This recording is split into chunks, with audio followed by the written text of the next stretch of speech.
Hey guys, welcome to determining exact values of trigonometric ratios as well as approximate values. It's kind of a 2-for-1 here.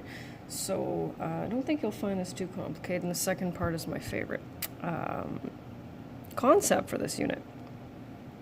So this is going to take us back to our special right triangles that we did. I think it was on day 2. And it comes with some steps. So since you can't quite see it all, I'll read it to you. Determine the exact values of the 3 trigonometric ratios of 120 degrees. So we know that 120 will land in the second quadrant here, and it's up to you whether you want to measure it or not. I don't think it's necessary. So 120 is going to go like this. Right, and then just going to do that. And so this will be our 30 up here. And then our 60 there. And I mean, I'm putting more than is necessary. So now we need to go back to our special right triangles and look at, okay, what's the ratio or the relationship between the sides? Short side is 1, hypotenuse is 2, and long side is √3, right? That's our 1, 2, √3 triangle. And so we can see, looking at this one, that x is -1, right? Because it's in the second quadrant, and we've dealt with that already. Y will be √3, and r will be 2. And so I'm not going to bother with the formulas over here again, but so sine of 120, sine is y over r, so y over r. Cos of 120 is x over r. And tan of 120 is y over x. So that'll be this over 1. And then we'll just leave it at that. And that's it. So nothing too complicated there. We'll do another one here. It says determine the exact values of the 3 trig ratios for 315. So 360 is a number of degrees we have in a circle. This time I'll make sure you can see it here. So we'll go like that. There's our 315. And of course we're dealing with a 45, 45, 90, so 45 and 45, which means we're going to have a 1, 1, and a √2. So we'll have x being positive, right, because this is the positive side. Our y value will be negative, and our r value will be √2. And so same thing. So sine of 315 is y over r. Now I'm going to do this. So this is y over r, okay? I'm only going to do this once, and then we can't leave a radical in the denominator, so we'll rationalize it. Don't need to see it. That'll be that one. And then cos of 315 is x over r, so that'll be 1 over √2. So I don't need to see the whole the whole step for rationalizing.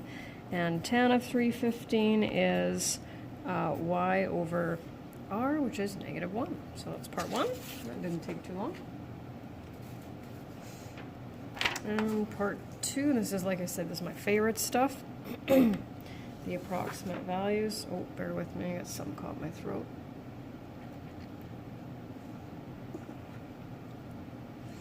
So it says, when an angle in standard position has a different reference angle besides 30, 45, 60, because we already know what to do with that, then what we do is we're going to use a calculator and we'll do an approximation. So you have to make sure your calculator is set to degrees. A little bit of kind of back to grade 10 stuff, the foundations and pre-calculus 10. So just a reminder, when we're typing in the sign of 50, right, and the more decimal places we round it to, the more precise our answer is. So that's what I get for that one. And of course, just make sure calculator is set to degrees. Oh, sliding over here, and 0.4664. And so that is when we're given the angle. When we want to calculate the angle, we have a decimal, and that's the relationship between the opposite and the adjacent sides, or the y divided by the x. And so this says to 1 decimal place, so theta is 10, so 10.7. So this one you have to, and it depends on your calculator, but you're going to need the shift or the second function button as well as the tangent. So that's where it says tan to the -1. And you should be able to get that. Doing the same with sine, 80.2.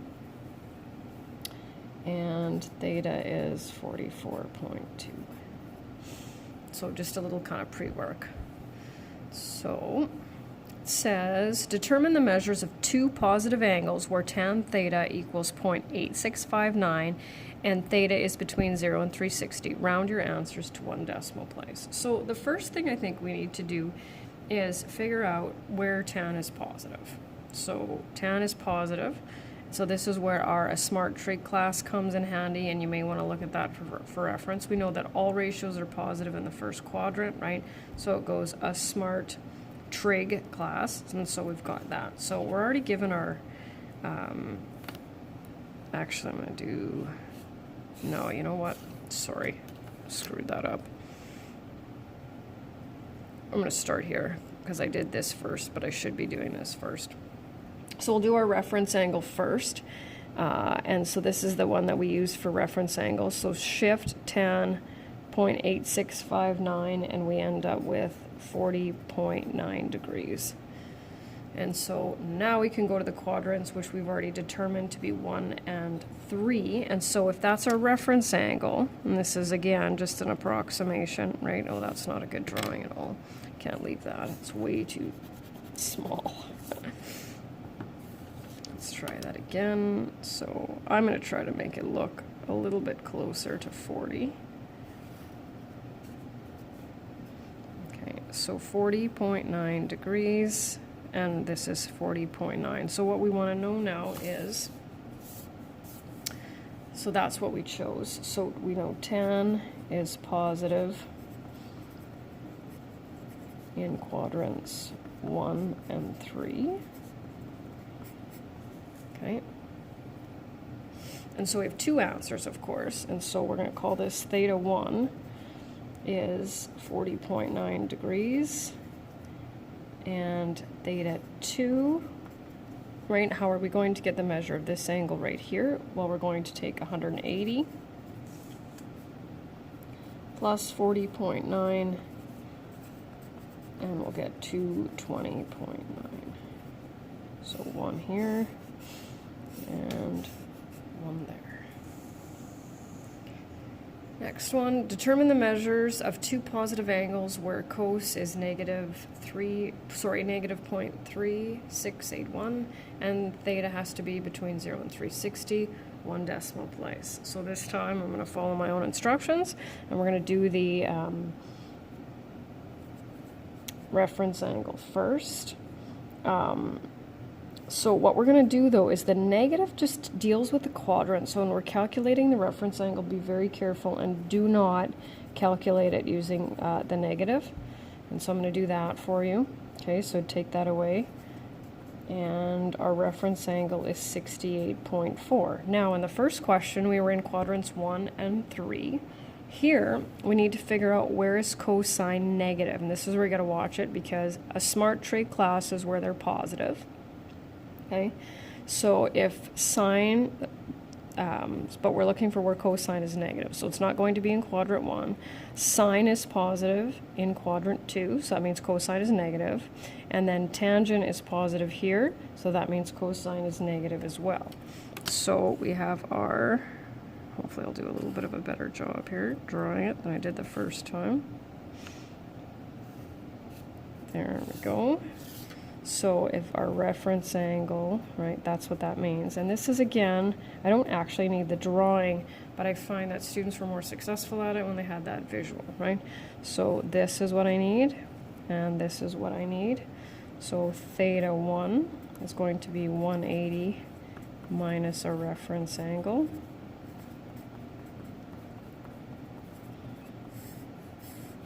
And theta 2 will be 180 plus our reference angle.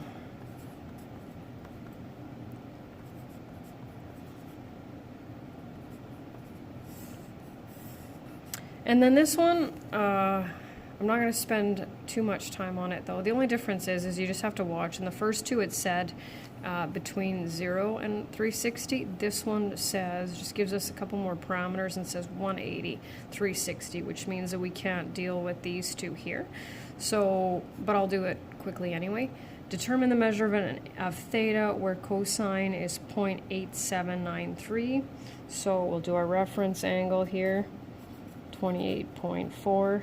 Now we know cosine is positive in quadrants 1 and 4, but it says the angle has to be between 180 and 360. So only quadrant 4 is an option. And that's the only thing you just have to watch out for.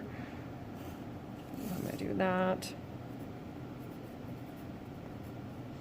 So we just have 360 minus 28.4.